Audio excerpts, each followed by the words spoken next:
Hello guys, Radhe Radhe. आज हम इस वीडियो में डिस्कस करेंगे एंटीसाइकोटिक ड्रग्स। एंटीसाइकोटिक ड्रग्स वो ड्रग्स होती हैं जब हम पेशेंट की मेंटल इलनेस के टाइम पे देते हैं। सबसे पहले हम साइकोसिस डिस्कस करते हैं। साइकोसिस is a mental condition in which disturb in mental function. Brain का फंक्शन डिस्टर्ब होने की वजह से मेंटल फंक्शन भी डिस्टर्ब हो जाएगा। पर्सन ओवर थिंकिंग कर सकता है, स्ट्रेस ज़्यादा ले सकता है, इमोशंस अल्टर हो जाएंगे। There is change in thinking, behaviour and emotions.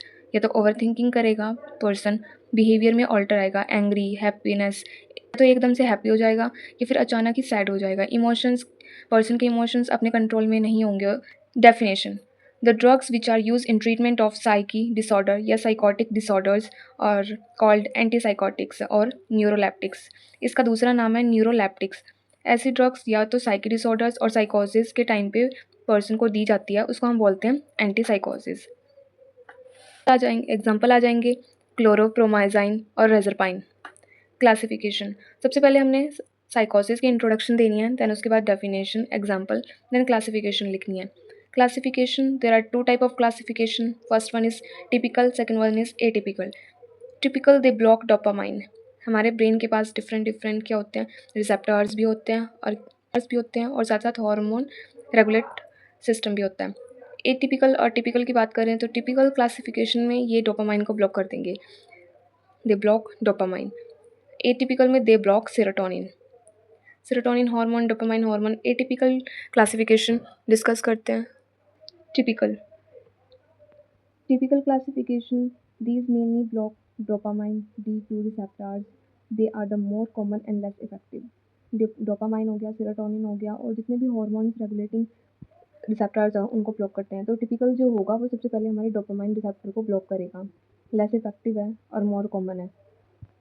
इसमें आ जाते हैं 3 एग्जाम्पल: फिनोथाइजाइड, ब्यूट्रोफिनॉल्स एंड थायोक्साइन। इनकी 3 क्लासिफिकेशन है। इनके अंडर क्या एग्जाम्पल है? फिनोथाइजाइन के अंडर जो एग्जाम्पल है क्लोरोप्रोमाजाइन और थायोड्राइजाइन। क्लासिफिकेशन है ब्यूट्रोफिनॉन्स, इसके अंडर आ जाते हैं हेलोपेरिडोन और डोरोपेरिडोन। देन थर्ड क्लासिफिकेशन है थायोजेंथीन्स। इस क्लासिफिकेशन में आते हैं thioxanthenes, chloroprothixanthenes. Mechanism of action discuss करते हैं। Mechanism of actions: it block dopamine D2 receptors in the pathway, reduce positive symptom of साइकोसिस। अब जो जितने भी क्लासिफिकेशन के अंदर ड्रग्स आ गई है, फिनोथाइजाइन, ब्यूट्रोफिनॉल्स और थायोजेंथिन्स, ये क्या करती है? डोपामाइन D2 रिसेप्टर्स को ब्लॉक करेगी और सिम्टम्स पॉजिटिव सिम्टम देगी साइकोसिस के।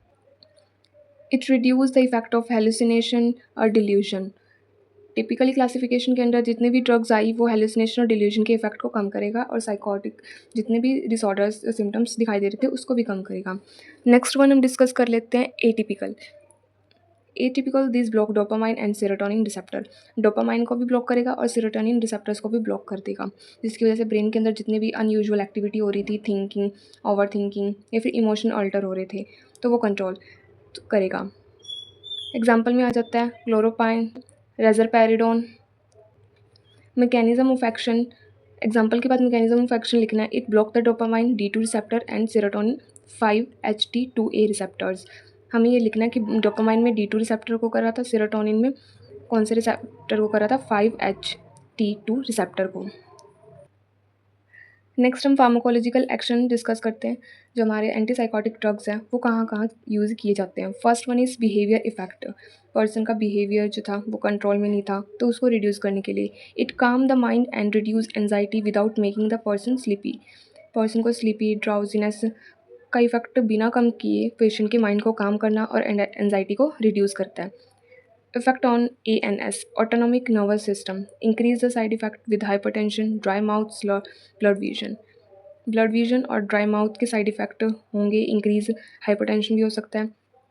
Affect on the cardiovascular system, heart पे क्या इफेक्ट होगा? It causing low blood pressure when result in hypertension. अब पर्सन का लो ब्लड प्रेशर होगा जिसकी वजह से हाइपरटेंशन तो होगा और क्या करेगा? कार्डियोवैस्कुलर पे भी इफेक्ट करेगा।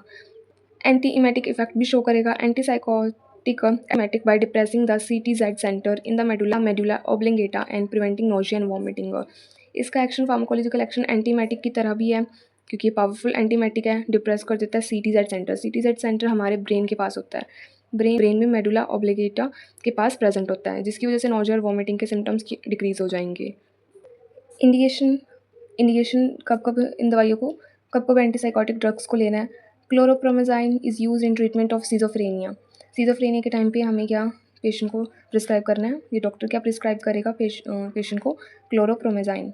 Reserpine is use as anti hypertensive agent and snake bite के टाइम पे और जब ब्लड प्रेशर हाई हो तब उसके टाइम हम पेशेंट को डॉक्टर क्या प्रिस्क्राइब करेंगे, रेजरपाइन।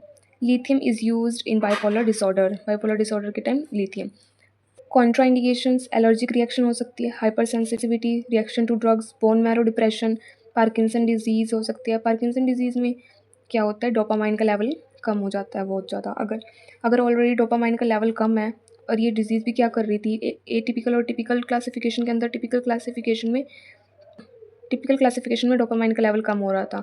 ऑलरेडी पर्सन को पार्किंसन डिजीज़ है, जिस डिजीज़ में ऑलरेडी क्या पर्सन पार्किंसन डिजीज़ में डोपामाइन कम है, इस कंडीशन में भी और कम हो जाएगा। Severe cardiovascular heart related disease pregnancy और लैक्टेशन के टाइम पे नहीं देना है। So thank you so much.